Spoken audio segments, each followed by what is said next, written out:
রাত তখন প্রায় 1:30। মরান সিভিল হাসপাতালে পুরনো মর্গ ভবনের সামনে দাঁড়িয়েছিল ওয়ার্ড বয় রতন।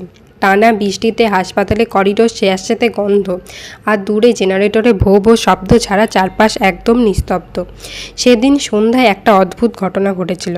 গ্রামের এক ধনী ব্যবসায়ীর ছেলে সড়ক দুর্ঘটনায় মারা যায়, কিন্তু রাত 12টার পর হঠাৎ খবর আসে মর্গ থেকে লাশ উধাও। হাসপাতালের সুপার রেগে আগুন। পুলিশ এসে পুরো জায়গা ঘিরে ফেলে, কিন্তু সিসিটিভিতেও কিছু দেখা যায়নি। শুধু একটা ভিডিওই দেখা গেল। রাত 12টা 17 মিনিটে মর্গের দরজা নিজে থেকেই ধীরে ধীরে খুলে গেল। রতনকে বলা হলো নিচে গিয়ে দেখে আসতে। সে কাঁপতে কাঁপতে মর্গের দিকে নামলো। সিঁড়ির নিচে পৌঁছাতেই ঠান্ডা একটা বাতাস তার ঘাড় ছুঁয়ে গেল।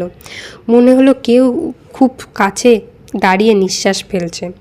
মর্গের দরজা আধ খোলা। ভেতরে ঢুকতেই রতনের বুক ধড়ফড় করছে।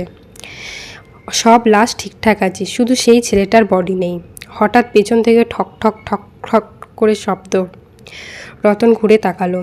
লোহার ফ্রিজগুলোর একটার ভেতর থেকে শব্দ আসছে। সে ধীরে ধীরে এগিয়ে গেল। হাত বাড়িয়ে দরজা খুলতেই ভেতর থেকে যে লাশটা থাকার কথা ছিল সেটা নেই। কিন্তু ফ্রিজের ভেতরে দেয়ালে রক্ত দিয়ে লেখা, ও আমাকে নিয়ে গেছে, ও আমাকে নিয়ে গেছে, ও আমাকে নিয়ে গেছে। রতনের হাত পা ঠান্ডা হয়ে গেল। ঠিক তখনই মর্গের লাইট নিভে যায়।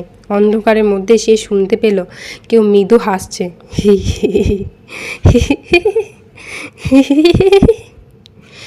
তারপর একটা গলা, আমার লাশ খুঁজছিস? রতন মোবাইলে টর্চ জ্বালতেই দেখল মর্গের শেষ কোনায় সাদা কাপড়ে